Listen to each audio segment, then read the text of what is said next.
This entire military is one cohesive, dedicated force. And the threats to our nations, they don't sleep. They're watching our every move.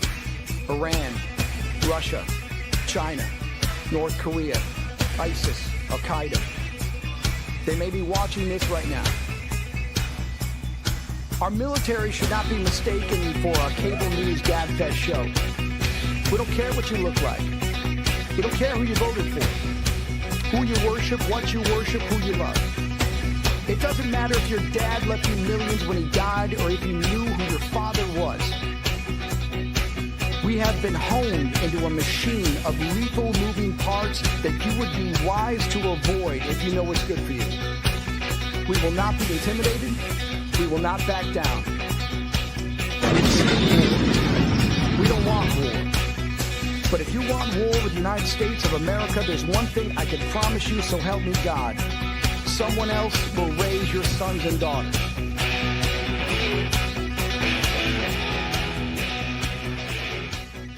Military Broadcast Radio, the station that's giving veterans a voice.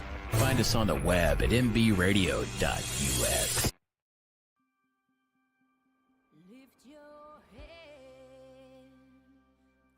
So my answer to going to college was join the Army. 1992, my life changed forever.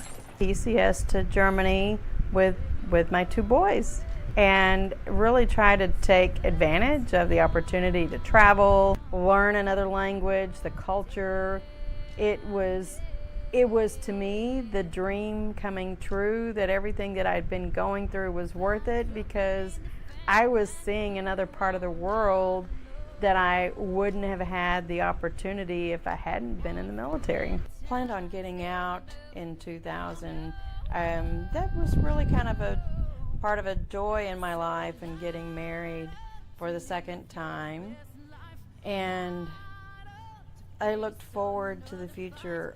Ended up kind of becoming disillusioned, and that was the whole housing bubble thing, where the mortgage jumped from bank to bank to bank. My kids were counting on me to take care of them, to ask for that kind of help. What I've done to help other women is make sure that they know what their resources are. It's for a long time I didn't understand that my service in the military counted as a woman veteran, but nobody told me, hey Eva, you're a veteran too, until I had that light bulb moment and said, my service counted too. And I can tell you it's been a long road to learn how to dream again. The community was the solution, be it churches, be it nonprofits, be it veteran service organizations, or just people like myself. We are the resources. We are the solution to help keeping women off of the street, our women veterans housed and having the resources they need, and not living in a car.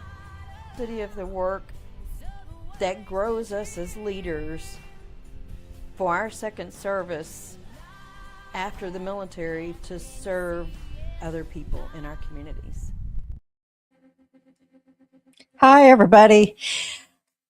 I always tear up when I watch my documentary, because it was kind of a birth of sorts. And as you know, that yesterday was Women Veterans Day, June 12th every year. And that's the recognition day from when it was actually signed into law that it counts that we served in the military. And I know that there are some people who try to put a DEI spin on it. I'm a conservative myself.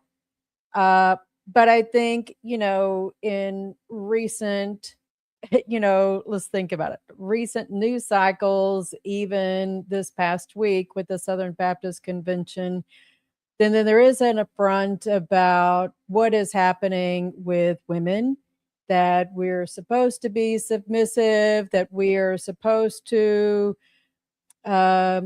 shrink. I'm going to put it politely like that, that there is a move to, well, you don't need Women Veterans Day. And I didn't go out and participate in it. I was actually still kind of recovering from a procedure I had earlier this week, and I haven't quite plugged into the Fort Worth and Dallas Fort Worth area and what women veteran events were happening. But I needed some pause anyways for what's going on in the world, right? Especially with women. But I played my trailer this week because the guest that I have on the show is Paula Kemp, and if you haven't seen the rest of my documentary, I promise I will be putting it out there probably next year, and doing some grander showings on it. Because it does get to military sexual trauma. My co-star was a Navy veteran. She was assaulted on a track. She was a chaplain's assistant. I myself was raped 2 weeks before I went into basic training. So fortunately, not a military sexual trauma, but a rape nonetheless. Probably could say that I have been groomed in certain circumstances. Some of my assignments have had some senior male leaders who didn't take kindly that I was a female in the military who was getting divorced because he was an ite. And if you watch the Revivalist radio show, you know exactly what I'm talking about. That the ites have some issues with things, a little twisted on stuff, but this ite didn't agree with what I was doing from his religious perspective. I'm Catholic, so I don't necessarily believe in divorce either. But when you have an abusive spouse, then that is something that makes you pause and take a little, a little pivot in life, an unplanned pivot in some cases.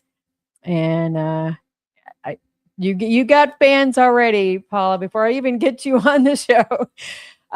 So I wanted to kind of preface what this show is about, a very sensitive topic on the heels of Women Veterans Day. And I think that we do not have enough conversations. I always talk about, what is the From Pain to Purpose radio show about anyway? It's based upon the 4 pillars of pain, using the chair as a model. You've got the physical, mental, emotional, and spiritual pain. And when you have one of those gets rocked, not by your own doing, but by something that is being agitated towards you by somebody else, then you've got to figure out life pretty fast. How do I navigate this new pain that I wasn't anticipating? Because I guarantee I don't wish any of this kind of pain on my worst enemies. So yeah, I'm sure I have enemies. But anyways, Paula Kemp, I want to make sure I get her info right. I have to put the glasses on so I can see my computer screen.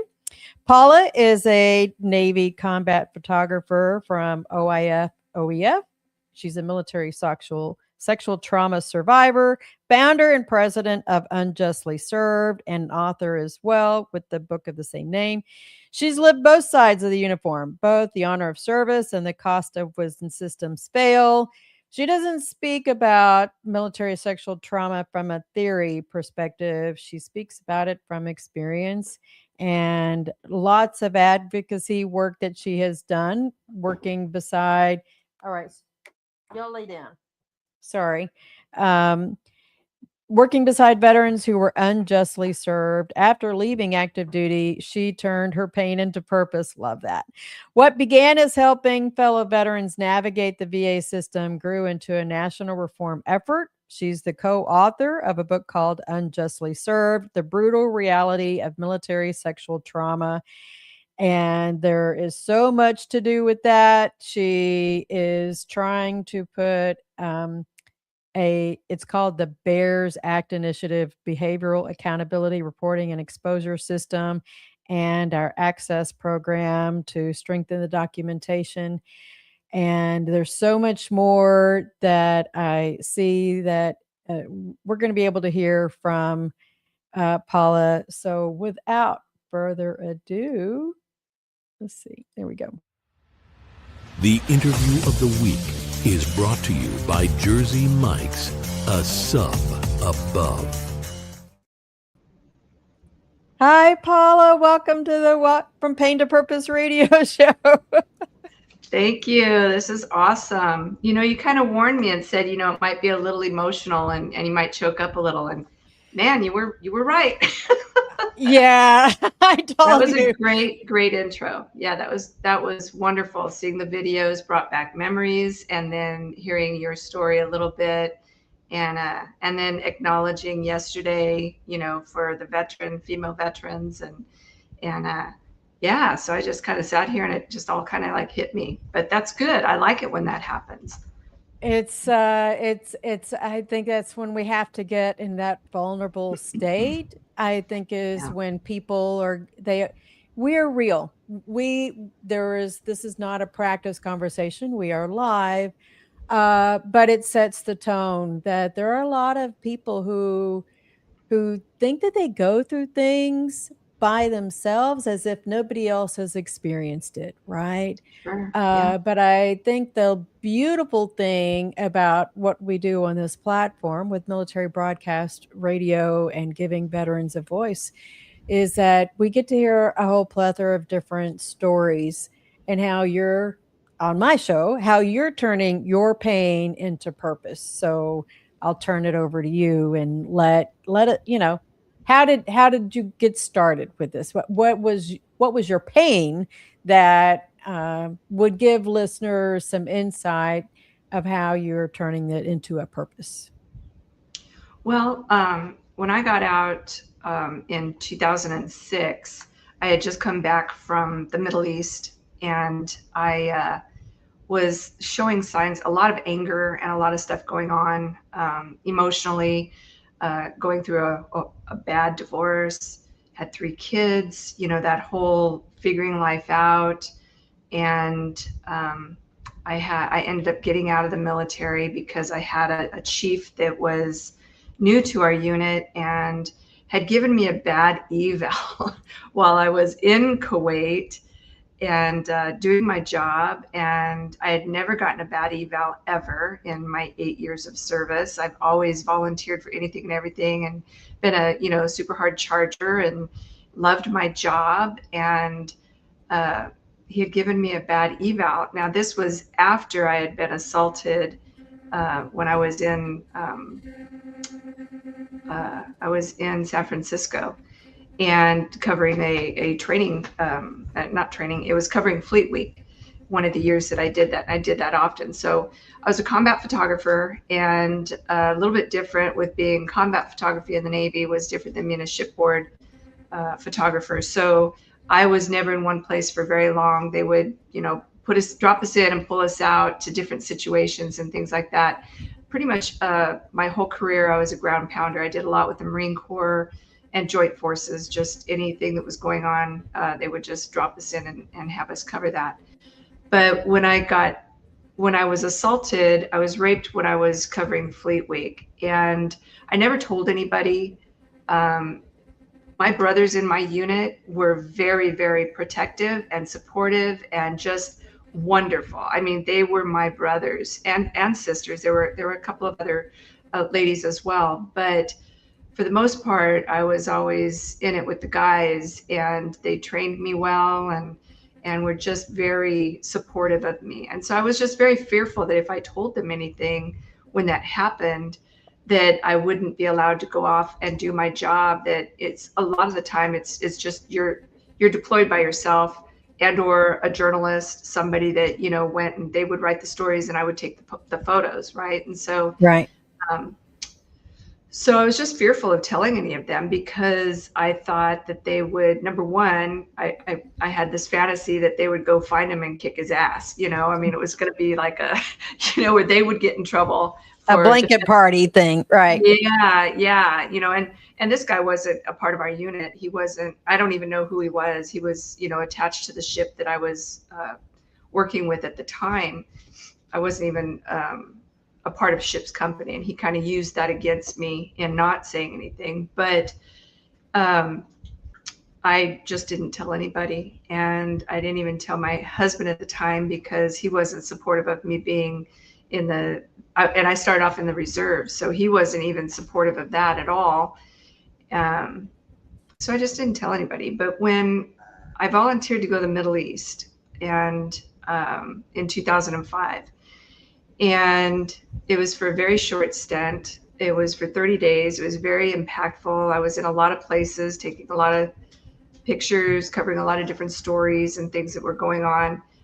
But when I came home, and I saw a lot of stuff that just haunted me. So when I came home, I was very angry, and I thought that it was just from seeing all the stuff that I saw, and just I don't know. I didn't know what it was. I just knew I was pretty pissed off. Plus, I was going through a divorce and threatening to lose my kids and all that kind of nonsense that goes on in a divorce. So when I got my advocate lined up, and he helped me file a claim because I got injured when I was there. So he's helping me file a claim for that. And then he asked me during his intake, he's so wonderful. And he just gently asked me, said, you don't have to say it.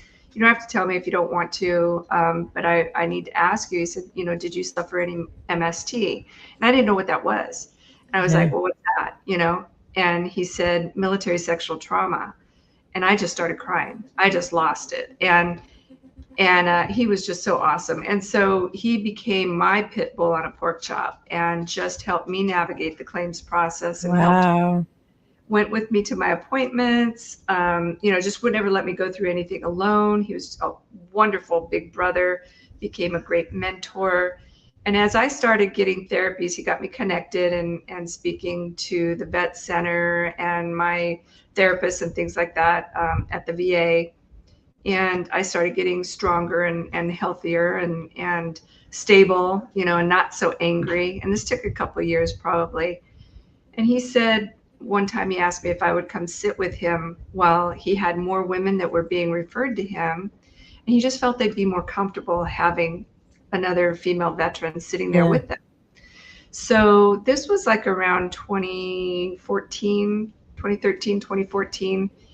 And I said, of course, and he said, plus it would make him feel comfortable too. He'd probably be a little more comfortable too. And so I was, absolutely. And so that grew and grew. And he said, okay, it's time. You need to start your own nonprofit.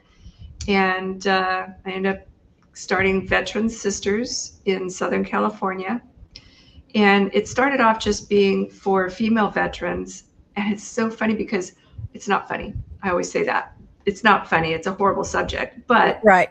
The funny part is I thought it only happened to me. And then I thought it only happened to women, because that was my experience up to that point. Right. As I started the nonprofit, I started having more men come to me and felt more comfortable talking to me about it than they did, just VSOs and advocates and things like that. So then my awareness grew, and then I started advocating for all veterans. And then it grew into advocating not just for MST, but whatever their claim or needs were. So I've gone to college with veterans to help them get into, female veterans, to help them, until they learn the environment, right? A lot of times our survivors are fearful of stepping outside their home. Right. And so I just started kind of shadowing them and just walking through it with them, taking them to school, or, registering for college, going to their VA appointments, getting them with their first primary care physician appointment, introductions, just helping them so that they weren't alone going through the process. Because that's what my advocate did for me. That's a huge thing. I was telling you before about my co-star in the documentary, and I was helping her, go through some of that same stuff. When she was going through her claims exams, they sent her to the VA, sent her to this on a Saturday morning to a business office that was remote. It was, they had a van to take her and wait for her while she was in the appointment. But I drove to the appointment to meet her there, and there was not any other vehicles in the parking lot. It was so weird and isolated. I was like, okay, what was the purpose of this, to send somebody to an appointment like this when there's not other people around, and you know that you're already going to be emotional that day as it is? Yeah. Is your dog sensing? He does this every single time I get a Does he? podcast or a meeting, and we're talking about the subject. And yes, he's my service dog, and Yeah. he's got to get up and just check in with me, and he'll be down in a second. So I don't know who's He's checking service you dog out. here. It's okay. Making sure you're okay. He's so funny. This is Ranger. Ranger's amazing. Aw. Yeah, he goes everywhere with me.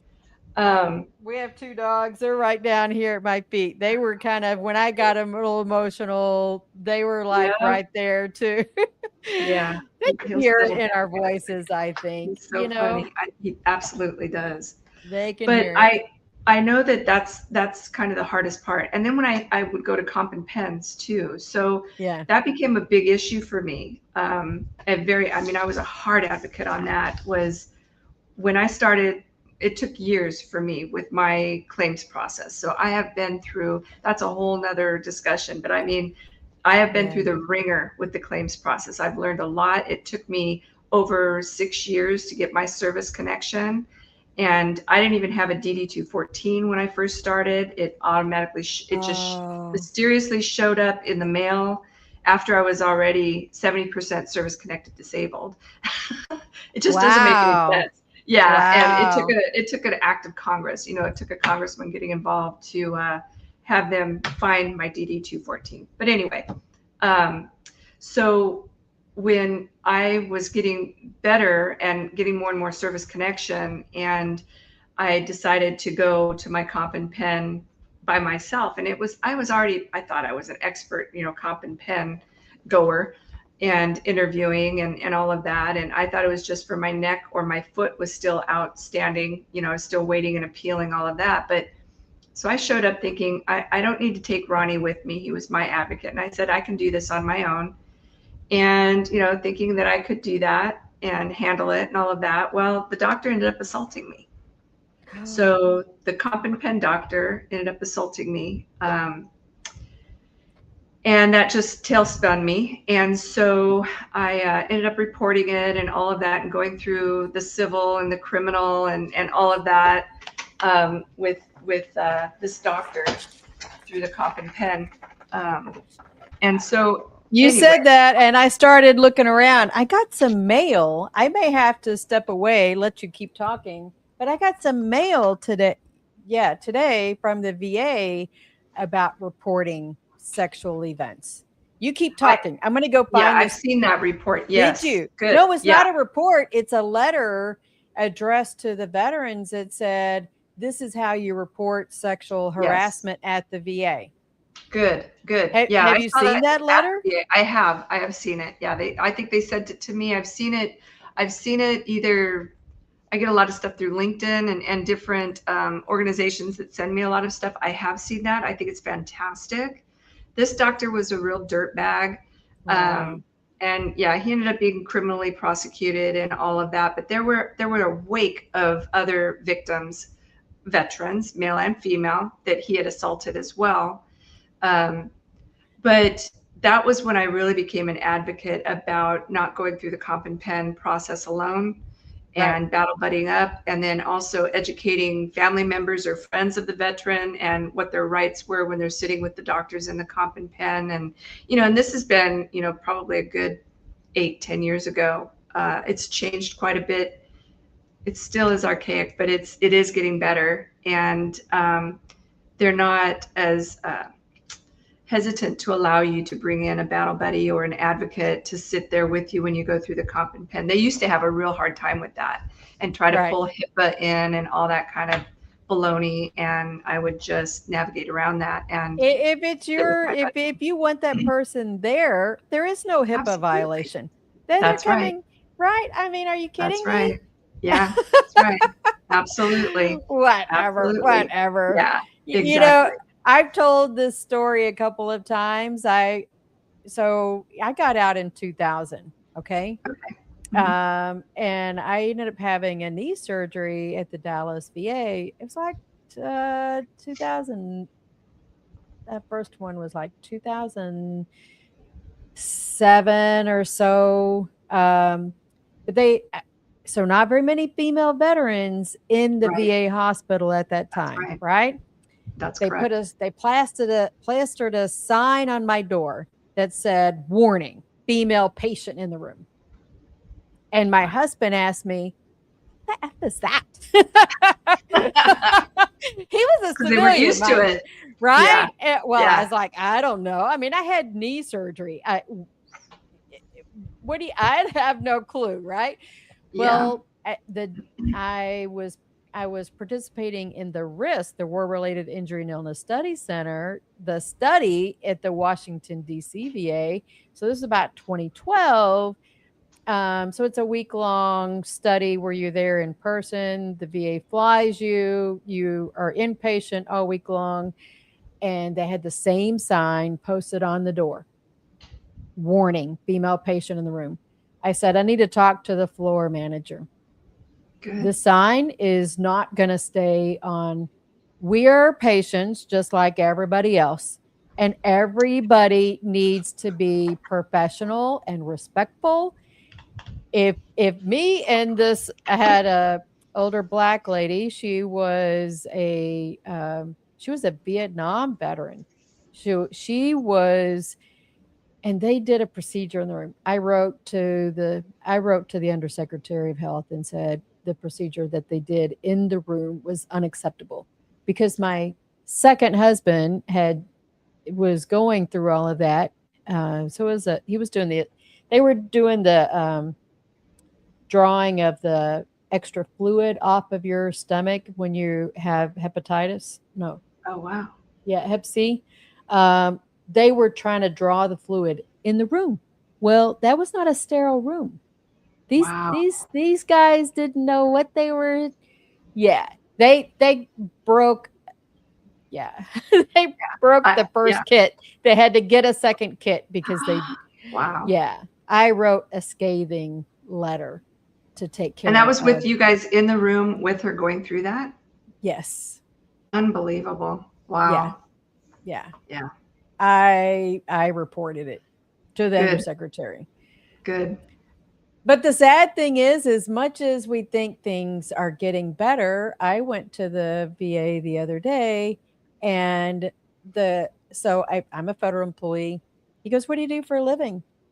This is the resident asking me this. And I said, I work for HUD. I'm a federal employee also. "Oh, so what's so special about that you get to come here for care?" I'm not thinking that you were a veteran. Yeah. I took a breath and I said, "I hate to be the bearer of bad news to you." But you are aware that females serve in the military too, right? That there are women veterans here. And he's like, "I walked right into that, didn't I?" And I said, "Yeah, unfortunately you did, because." Yeah, and he's not the first. Yeah, right. He's not the first. That's not the first time that has happened to me either. I just didn't go off on his hiney. Yeah, exactly. I know one of the first PCPs that I got assigned, it was out in California, and he ordered me a prostate exam.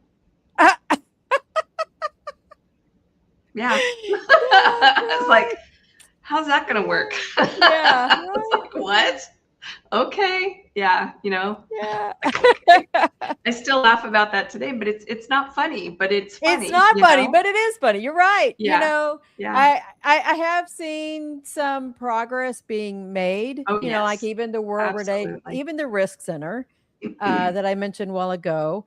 they updated. So, I'm working on my study, right? My dissertation Right. study for the unfulfilled needs of female combat veterans. And a part of that is that I saw that even the risk is they are addressing more of their study questions for women because they realized that they were not inclusive. And that's not a DEI thing. That is just they were not inclusive of the female anatomy and asking us the right questions. Were we affected by deployment and our menstrual cycles? Yes. Yes. I would skip every 3 months and then worried whether I was pregnant or not, even if I hadn't had sex, Yeah. because nobody told us about that stuff. But Right. getting back to your side of things, the unjustly served. How did you come up with the name Unjustly Served? Well, so I ran the nonprofit for about 6 or 7 years, and it grew and grew, and everything's going great. My middle son was training to go into the Army Rangers, and he died in a car accident. Oh no. And this was in Southern California. And so, yeah. So I, was worried I was going to tailspin, of course, with all the grief and all of that we went through. So I kind of stepped back and eventually took a few weeks, a few months. I ended up stepping down, and it was just too much. But we also moved to Tennessee during that time. And it was too far to be flying back to California for different events and different things that were taking place and all of that. And I felt like, the nonprofit was in good hands, and it was just time. I needed to focus on me. Yeah. And so I retired out, and I set myself up here and made sure I had my care team and my mental health and got all that set up. And I got to tell you, here in Nashville, their VA is phenomenal. That's awesome. It should be the poster child for all the other VAs, because it really is a great, great system.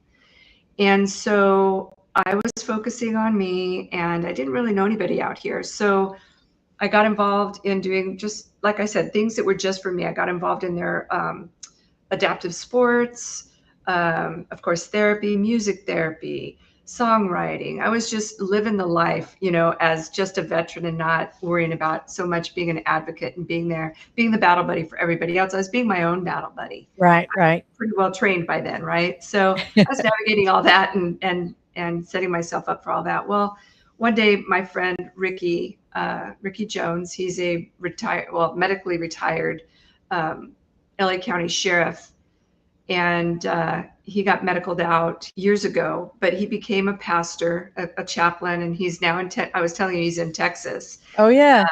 At the police department out there. He's their chaplain now and runs their peer support. But back when I first started Veteran Sisters, I knew him because he was on one of the boards of one of the organizations that was kind of helping mentor and guide me and stuff. And so we met back then, and he asked me to help him with some of his first responders, females that needed a battle buddy, and they didn't have anything back then for them either.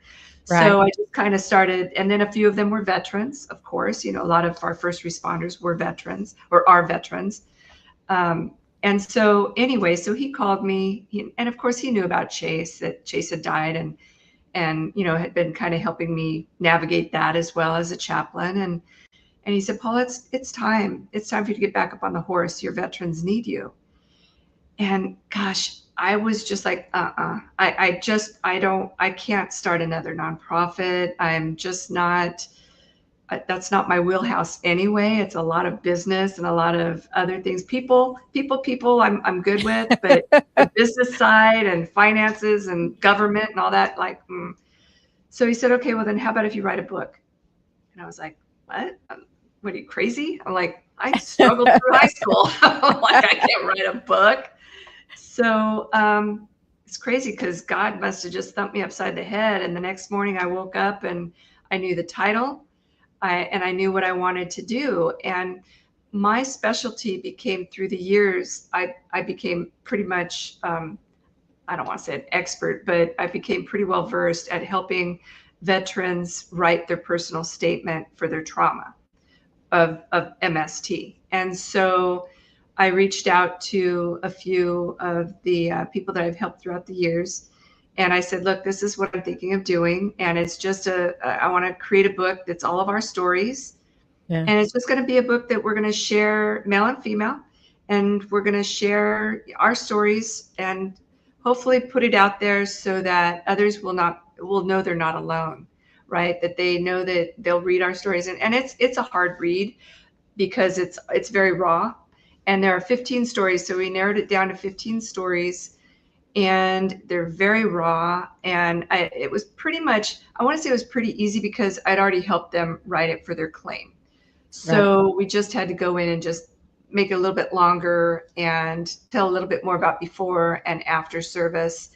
And then also championing, celebrating survival and, and all of that. So we put that together. And then when I'm working with veterans on their claim, and I help them navigate the claim system, I'm not a VSO, I'm not legal advice or anything like that. I just share with them how I got through it and different ways to service connect and things like that. So when I work with them one-on-one, it's different. You're so focused into, okay, here's the primary, these are possible secondaries, even tertiaries, and putting it all together and then helping them go through and sift through and collect all of their evidence to help support their statement. So I'm very focused one-on-one. Well, this was an opportunity to focus on 15 stories, including my own, that I started seeing these patterns where the military was diagnosing and forcing service members out with mental disorders. All of a sudden you had bipolar or personality disorder or adjustment disorder and all these different disorders, and trying to push the survivors out with a medical of a disorder. Right. So I had another veteran, a Marine Corps veteran, that I was helping him with. Like I said, I did not just MST claims, I helped with whatever their claim was.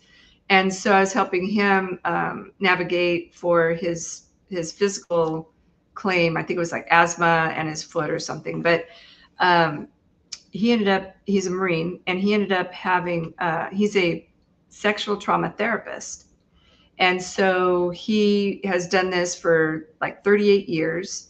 He works in the prisons and the jails with the perpetrators, but he also, in his private practice, he works with the victims and survivors, male, female, children, so he's got his private practice. So he just brought this great understanding of a lot of questions that I had when I was helping everybody navigate and put together the book.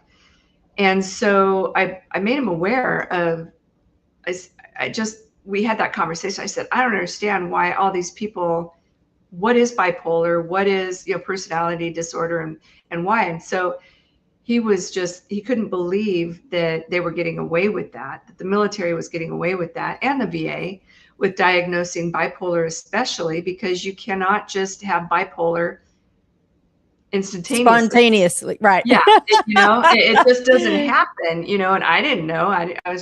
But I was questioning, because I remember when I first started what is it? Because I was a paralegal in the JAG Corps, right? And we would chapter people out. I think it's that was 5-13, personality disorder, if I remember correctly, chapter 5-13. There are some things you just don't forget out of your head. Exactly. Because, it probably, unless they were trying to find some kind of, unsatisfactory performance, if their performance started slipping because of the catalyst, the event that had happened, then they might start writing them up. Well, this is how we're going to chapter 13 them out as an unsat performance. Not that, they were actually a victim out of something and they were shamed into not reporting. So they got their poor performance. And instead of going after the perpetrator. And that's why I brought up even the whole issue with the Southern Baptist Convention.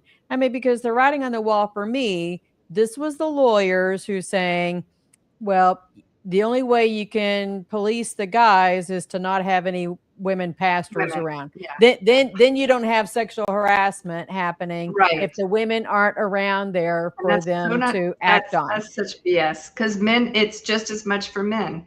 But in the military.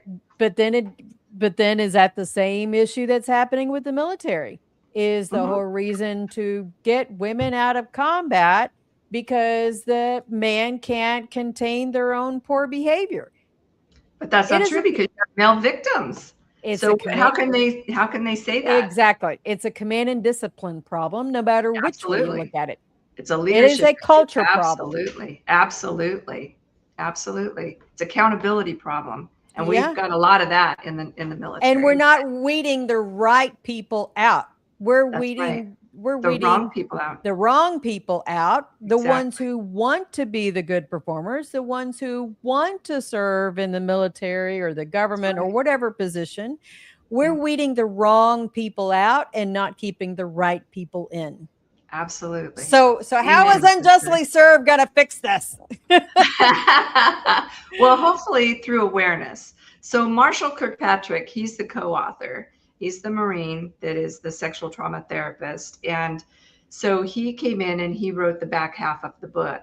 So we call it Connecting the Dots. And this was where just in my conversations with him, he was connecting the dots already. And so he just dove into it, and it's just amazing what he brings about, understanding of what we go through during the trauma and then after, and then everything after. So, he goes in, he educates about, moral injury, institutional, betrayal. It is institutional. Thank you. It is. Yeah. All of it. So all the different criterias for PTSD, all the CPTSD, all of, bipolar, all of the different disorders that we've been branded with. And you grieve your old life when things were good and normal. And now you have this whole other situation that you weren't prepared for. Absolutely. And so he goes in and he just explains it all. And what's so beautiful about it is that it's a survivor telling their story, and then he comes in and he gives understanding. So it's not a clinician talking about their patient. The first half of the book is the actual stories. And believe me, they're very raw. I would not let anybody edit them, meaning any editors, outside of the survivor themselves. So very raw, and there's cuss words and there's all kinds. It's very raw. And so he goes in and just really helps bring understanding of what they were going through, why they went through it, why they reacted the way they did, the whole fight, flight, freeze, fawn, and faint, all these different things that, gosh, I didn't know. I dealt with the shame of my own because I fawned. I had never even heard what that, I had no clue what a fawn was. I thought it was just a deer, I'm like, and to come to find out, I suffered with that shame of that forever because I am a fighter. I am somebody that has always fought bullies my whole life, not bullying against me, but defending somebody that I would see a bully picking on. Bar fights when I'd see the same thing. I've just always been a very physical, jumping in without thinking, defending. But when it happened to me, it wasn't that I froze. I just kind of went along with it to get out of it and survived it, and then shoved it all down. And then I didn't know what that was. So I didn't know that that was fawning. And I just thought that, oh my gosh, I beat myself up with, I shoulda, woulda, coulda, I should have done this, I should have done that. And then the same exact thing when the doctor assaulted me. It was out of body. I left my body. I didn't respond. I didn't, it's almost like a dead fish, and I think, but doesn't our mind does mind tricks that says that didn't happen. Right. That really didn't happen. It's a survival.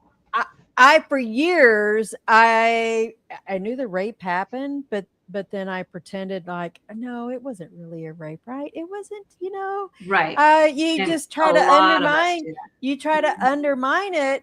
And then a couple of years ago, one of one of my girlfriends who was on that trip with me, I said, please tell me that I didn't imagine that. And she goes, no, you didn't. And I'm so sorry. We couldn't get in there to save you. Wow. You know, And it that had just, been hard for her living with that all her life too, yeah, right? yeah. Yeah. I was talking with another veteran the other day that I do a lot of conversations with veterans on LinkedIn, and we have meetings and stuff, and I help them navigate their stuff. And so he said, Paula, he says, I just want to admit, he goes, I saw stuff that happened that I was too afraid to say anything to. He goes, I never experienced MST, he says, but I know that it happened, and I saw things that were inappropriate. And he felt so bad now that he didn't stand up and do something back then. Not like he saw, rape happen or anything like that in front of him, but it was the groping and the comments and the, the parties and just the disking of women that he didn't stand up and my heart went out for him. I mean, that had been hard. I appreciated him sharing with me, and acknowledging, and now he wants to do whatever he can to try to help female veterans and veteran period, survivors of MST, see something, say something and all of that. But have you ever talked with Heath Hartman? No, you ever heard of Heath Hartman? No. I know Heath is in Florida. He goes and talks to active duty troops about military sexual trauma. Yeah. That's what we're trying to do. Marshall and I get out there and do that as well. And Marshall's creating a curriculum to help with training and educating providers too. So he needs to reach out to my friend Lisa Bass. She started Task Force SASA. I don't know if you've ever heard of it, but no. It's in her boots program. She has a book. I went through her program. Well, okay. Is it where they decorate the boots? I don't know about the decorating the boots, but she's got the jewelry. If you saw I think we talked about this the before. Boots jewelry. So Lisa is a good friend of mine. She's here in the Dallas area. I'd be happy to put y'all in touch with each other. Yeah. Lisa and I served at Fort Hood together, and their lives went off. She decided to become an officer, and I went to Germany. So Marshall was in Germany too. He was deployed to Germany. That's so funny. Small world, I was hosting an event, and I saw her walk across. I was like, that face looks familiar. And she goes, That's wonderful. I love when that happens. It's really cool. We don't have a lot of time left. I told you an hour would fly by fast. So before we have two different options, you can share how do people reach you is one. What are you working on? And let's talk about, how do people buy your book?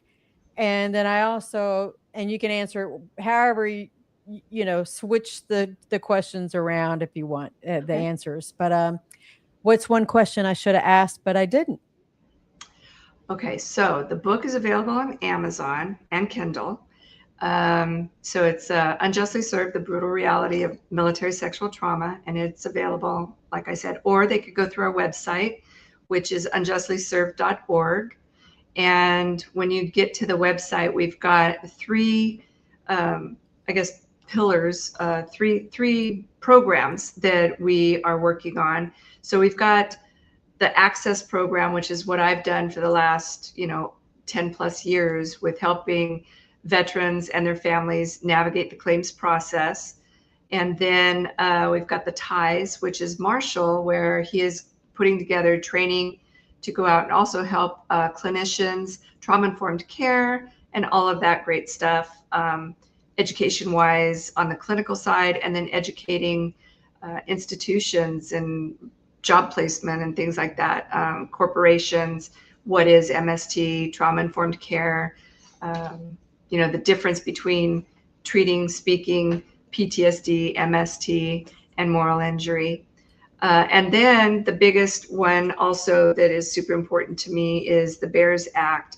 and that stands for the Behavioral Accountability Reporting and Exposure System. And that is a tool that we're hoping we can get some congressperson or senator to champion it and take it forward, that would go along with a lot of the other stuff that they're trying to work on in the House and the Senate. That would be a great tool that would go along with what they're working on. And it's more of a precursor. So it's to get in and track behavior. So it's a reporting system that would create a safe space for reporting, but it would also hold accountability for reporting, because, as you know, commands don't share their dirty laundry, and perpetrators are the dirty laundry. Right. So, Well, they promote them, right? Exactly. Yeah. They so move they them, get they their report them, benefit. they do the exact same thing that they've done with the priests and the pastors. They just move them. And otherwise move on. they remove us. They don't Right. move us, they remove us. Right. So this is a tool we're hoping, and you can learn more about it on our website.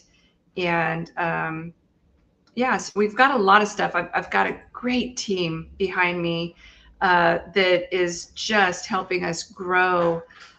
We also started our own podcast, so it's within that MST realm, and talking and educating, the hard subjects, and question answers. I love that. I love helping people if they have any questions about their claims process, or how to write a personal. It's not a police report. That ain't gonna work. Right. Not gonna get your service connection by just submitting your personal statement that looks like a police report, the fax memo. You got to be emotional, and you've got to share. And I love helping people do that. I don't know why. God has just made me able to handle all that, and I love helping navigate that and use it as a tool moving forward too. Because once it's on paper, when you go to your comp and pens, or you're meeting a new doctor, or having to speak about your trauma, you just hand them your paper and you say, please read this.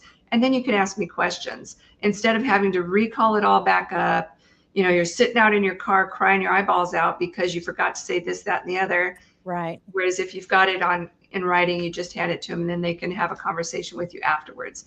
So that's a huge thing for me. And then we also help with OTHs. So because most of the time, not all, but most of the time, your OTH or other, Other than discharges, will more than likely have mental situations in them, mental health situations. So you're going to have sexual trauma, you're going to have other traumas that we can try to help them, once again, write their personal statement to get their discharge upgrade. I love doing that too. So that's kind of something we've just started doing the last couple of years, and been pretty successful at helping them get to the right, other organizations that then help them file and things like that. I need to connect you with an attorney, Brooks. It'll come to me. I met her in DC some years ago. I forget what her first name is. Brooks is the last name. She was working for the VA on the appeals side, and then she went into private practice. Nice. And so I need to connect you with her. Absolutely. The more the merrier. And this, we also work on a coalition, bringing everybody together that wants to, if any of this resonates with them, please reach out. If you have an organization or you want to be involved, we will absolutely connect you with other organizations or our organization, and just keep, charging forward on accountability. Really is the bottom line. I know you sent me the email with the act. I haven't read it yet. I do have the email. I want to help on the public administration side. That's what I'm getting my PhD in, is in public administration. So want to make sure that we, find a way to be able to. Team's growing. Yeah, it's right. wonderful. It's exciting. It's family. It is. There is all this interconnectivity, because there is the moral injury and everything else. But that's how our people garden grows, right? That's right. I love that. That's right. I love being a people gardener. Yes, you Let's are. Get rid of those weeds. Right? Hey, I pulled a whole bunch today, so I got some therapy. But writing a book and stuff like that is so cathartic. Pulling Yeah. weeds is very cathartic. Writing that, Writing that statement out You is purge very it. cathartic. Absolutely. And you know what? Once they get through it, they see that. But it's Yeah. it's hard to start. It's hard to, wade through it. But Yeah. I'll tell you, once you get mine was not very nice. My first time doing it was a lot of F-bombs. Yeah. And that's what I submitted for my claim, but that got me 50%, because they were like, holy smokes, she's got issues. She was mad. Yeah. Wow. Yeah. Well, Paula, thank you so much for joining this week. I really appreciate your testimony and being able to share, the information. Hopefully we can get the needle moving more on Unjustly Served. So I would love that. My 2-year-old grandson just showed up. Oh, okay. Podcast. Come here, silly. Hi. Aww. This is my why. This is my why. What a cutie. He's been sleeping in the car. All right, everybody. Thank you so much. Thank you. All right. So let me go ahead and jump into this. Folks, ladies, sisters, here in Texas, in the North Texas and San Antonio areas, this is the QR code for my study. I really, really need some help. Nobody's asked us, right? You've just heard what Paula is sharing, and I'm getting my PhD in public administration. Nobody's ever asked us what we needed. My study is asking you. I chose Texas because we have the highest population of female veterans in the entire country. San Antonio, Houston, and then North Texas. But I live in the North Texas area, so I chose San Antonio and North Texas. This is for the unfulfilled needs of female combat veterans, must be out of the military more than 5 years. That's because we need to know that you have tried to use the resources, what your experiences were with other federal agencies, not just the VA, state, local nonprofits. This is, nobody's ever asked us what we needed. I need us to help communicate what we need. If we are hoping to develop policy and represent us, then we need to be responsive and ask, and answer. So please participate. I will be sharing the link out some more. The other thing is upcoming guest, Todd Watkins, is on his doctoral journey, and I'm praying, Todd, he's kind of a little skittish, but I'm praying that Todd's going to join us next Saturday. I don't have a show on June 27th because I'll be in Tampa, Florida. That's the weigh-in time for the powerlifting. Have I been necessarily working out? No, but I got some guns. I got some guns there. I've been doing plenty of stuff, just not necessarily at the gym. Doing the recap of the VA Golden Games on July 11th. So I skipped that. No show on July 4th. I'm probably going to be in the woods somewhere hiking. July 18th is open. If you want to be on the show, you have a From Pain to Purpose story to tell, reach out to me. Let's get you scheduled for July 18th. And then July 25th is Kiani Shaban. I hope I said that right. And I have slept since then, and I can't remember what we're talking about. So sorry, I'm just brain cramping on that. So anyways, we have plenty of shows coming up. And then, of course, I'm ready to book in August. So feel free to come on the show. As you can see, it's just us, right? We're having a good conversation, giving military veterans a voice.